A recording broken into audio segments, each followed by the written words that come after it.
Hey everyone, welcome back to the channel. Today we're out working on our raised beds and we have some interesting information to share with you about our floating row cover. We thought you'd be very interested in it. We learned something that's going to be helpful to us. You see our pie pan inventions that we've made. We tried this, put some big owl eyes on them to keep the squirrels out, but frankly they haven't been successful. Teresa's been chasing them out. They've been digging. You can see they've been digging right there, but it's done a pretty good job, and you can see that our beets are coming along. Our kale, of our different varieties of kale, and it's going to get down, and by the way, right there's some garlic that has come up, volunteer from last year. But what do you say, Teresa? It's going to get down to 33? It's supposed to be 37 tonight, and then the next 3 nights are bumping 34 and 33, possible frost. And so we're going to put our floating row cover on. But what have we learned about floating row cover that we're doing different? Well, last year the one that we had really worked good, except that it was so fragile. Whenever we would lay it back to get in to harvest greens, it would rip really easy. So this year we're going with one that's a little thicker and see how we like it and see if it holds up and if the plants do well under it. And we think it will. Art and Bree, we watch them on their YouTube channel, and they use a very thick row cover that we've seen, and it works well for them. And as you said, that one that we had, you could just almost look at it and it would tear. Yeah, I use packaging tape on it in several places. Now it'll probably be all right for us to double it and put it on some pots that are, the seeds were old and they may make it or not. But for these that are established, I really want to use the heavier, and this, as big as it is, tends to catch more wind anyway, so I would feel better. Did you show them our scarecrows? Yeah, and they worked for about a week. Yeah, a little bit. And then squirrels started digging it up again. Digging again. I keep filling in the holes. So we're going to put it out. We're going to put it out, our row cover out here too, because you put that in kale and half of it's kale and half of it's turnips. Okay. So we're going to put that out today and let you see it. We thought you'd be interested in it. It's a product that we bought from Amazon, and I'll put a link down below in the description. We are not getting anything by recommending this. It comes from Agfabric.com. It's a much heavier product than what we had before.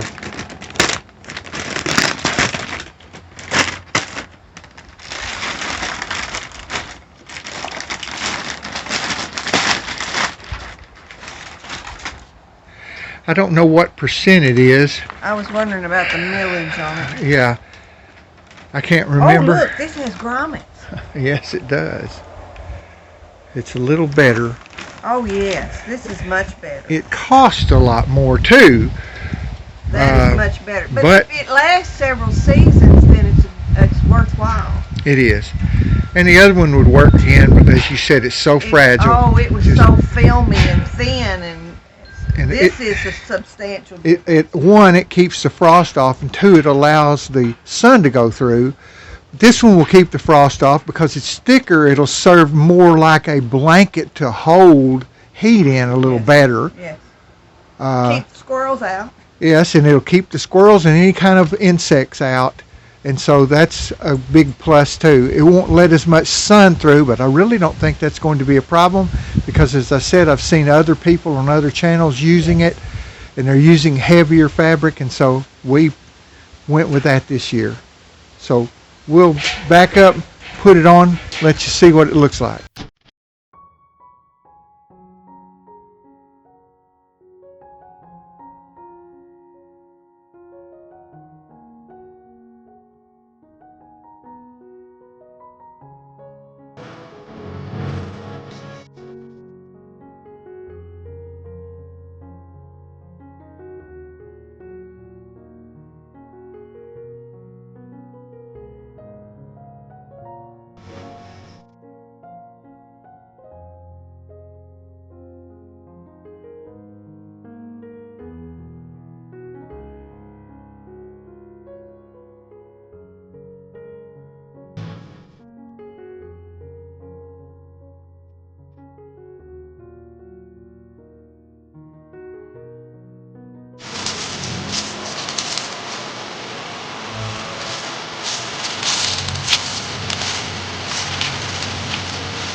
trying to keep it off the ground, because when things lay on the ground, they tend to deteriorate and ruin quicker.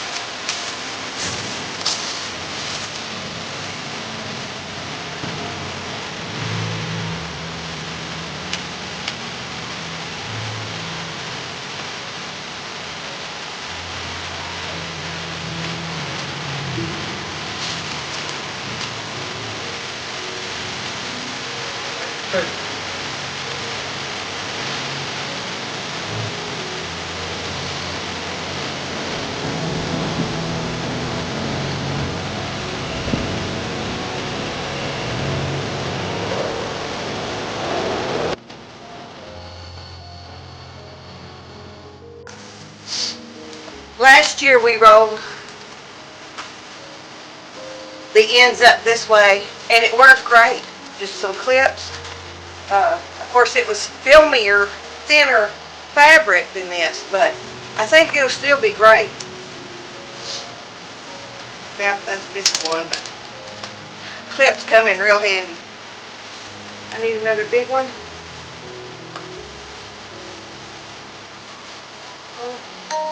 That work? I have one great big one here.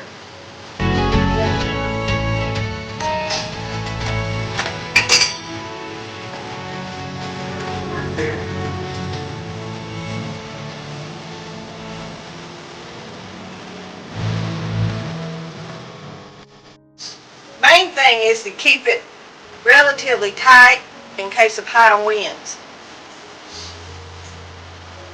In Arkansas, you never know what you're going to have.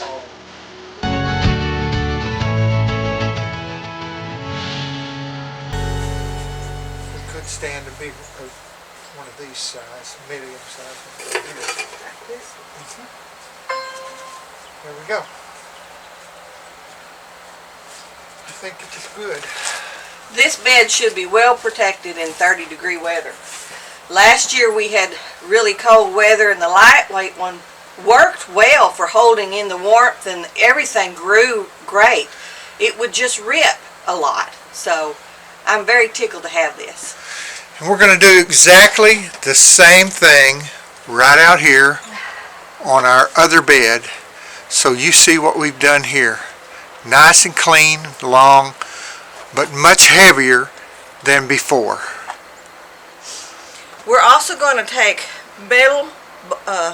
make metal hoops like we did last year and put over tubs, but we didn't do as many tubs last year as we're going to do this year. So I've got a lot of dwarf kale planted that shouldn't come up as high as what's in these long beds. So we're going to cover all these containers with the Yes. with the old row cover, probably. Yes. All right, and we'll not bore you with showing you that one out there because it's exactly the same thing that we've done here. But we really appreciate you coming along with us. If you're following us, go ahead and press the like button and subscribe. That way you'll know when we put something out. We'll show you a clip at the end of what we ended up with here so that you can have an idea of what you might could use. Thanks so much for going along with us. We appreciate you, and God bless you.